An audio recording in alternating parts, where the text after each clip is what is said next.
Интернетте жек көрүүнү козутуу ансыз дагы токтобой жаткан конфликттерди ырбатышы мүмкүн. Ал эми оор учурларда аялуу жамааттарга каршы зомбулукка тукурушу мүмкүн.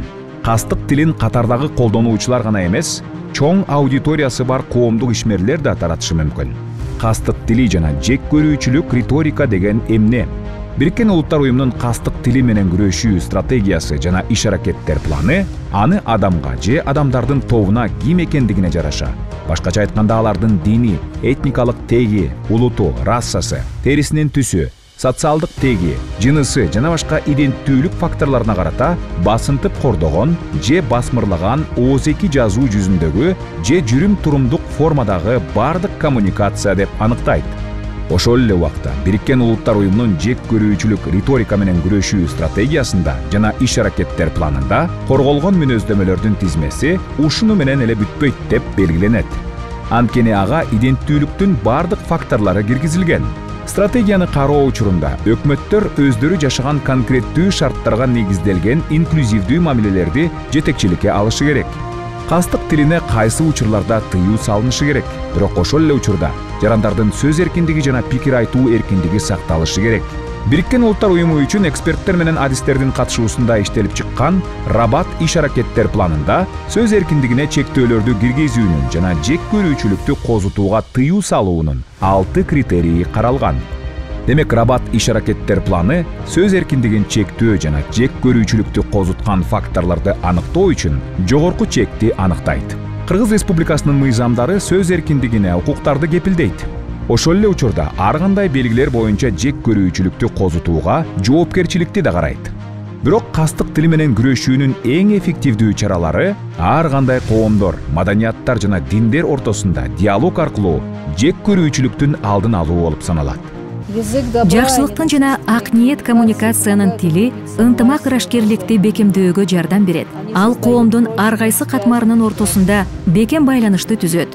Технологиялардын, маалыматтык мейкиндиктердин дүркүрөп өнүгүшү дүйнөнү бекемдөө жана өз ара ынтымак үчүн коркунучтарды да, мүмкүнчүлүктөрдү да жаратууда. Санарип сабаттуулук жана жакшылыктын, тынчтыктын жана ынтымактын тили конструктивдүү диалог шартында идеялар менен эффективдүү бөлүшүүгө жардам берүүдө. Проон Кыргызстанда көптүрдүүлүк күч-кубаттын жана биримдиктин булагы болгон диалог, ынтымак жана урмат сый мамилени түзүүгө жардам берүүгө умтулууда.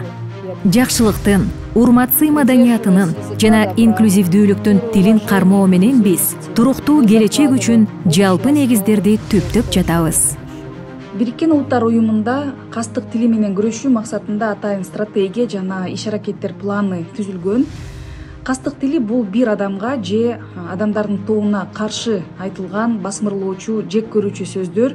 Адатта бул адамдын жынысы, адамдын улуту, этникалык теги, расасы, ушуга байланыштуу ооз-2 жазуу түрүндө же жүрүм-турум аркылуу берилген басмырлоочу, жек көрүүчү мамиле, коммуникация.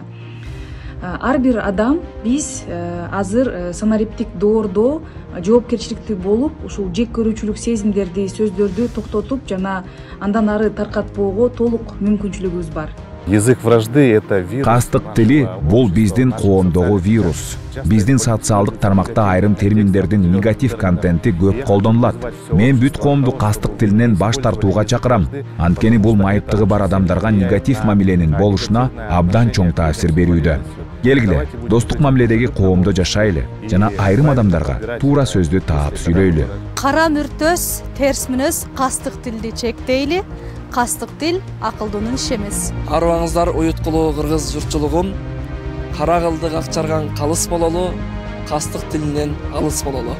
Ойлон, бөлүшөөрдөн мурун.